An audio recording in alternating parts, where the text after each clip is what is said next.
He's celebrated as Britain's greatest wartime hero, but behind the victory cigars and V signs lurked a man whose decisions led to millions of deaths.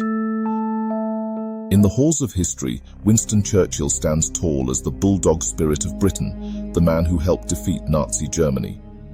But there's a darker story that's been swept under the carpet of time, a story of millions who died while Churchill enjoyed his cigars and brandy in London.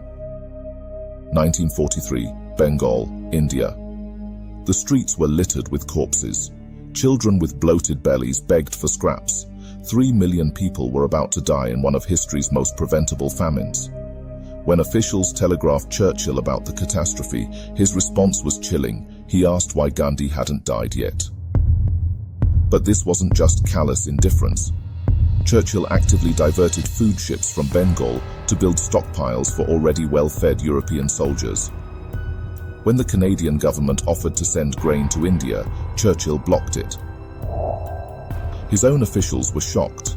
Leopold Amery, Secretary of State for India, wrote in his diary that Churchill's attitude toward India was not really distinguishable from Hitler's. The Bengal famine was just the tip of the iceberg.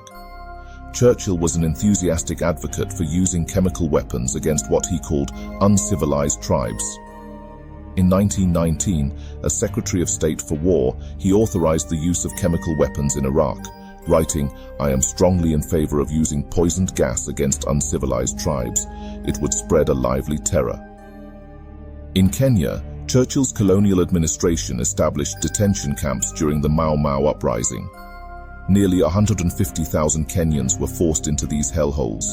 The British government later paid out $20 million in compensation to surviving victims who suffered torture, castration, and brutal abuse in these camps. Then there was Dresden, February 1945, just months before the war's end. Churchill approved the firebombing of this civilian city, creating an inferno that killed 25,000 people. Many victims literally melted from the heat of the phosphorus bombs. Even Churchill's ally, American General Curtis LeMay, admitted, "We scorched and boiled and baked to death more people in Dresden than we did in Hiroshima." Churchill's racial views fueled many of his decisions. He openly declared his belief in the superiority of the Anglo-Saxon race. He said Palestinians were barbaric hordes who ate little but camel dung, and called Indians a beastly people with a beastly religion. The man who warned the world about the Iron Curtain had built walls of his own, walls of prejudice that cost millions their lives. While Britain celebrated victory in Europe, colonial subjects from Bengal to Kenya were counting their dead. Yet today, Churchill's statue stands proudly in Parliament Square. His face appears on the £5 note, and he's remembered as the greatest Briton who ever lived. But for millions across the former British Empire, he wasn't their savior. He was their butcher. This isn't just about rewriting history. It's about understanding its full complexity.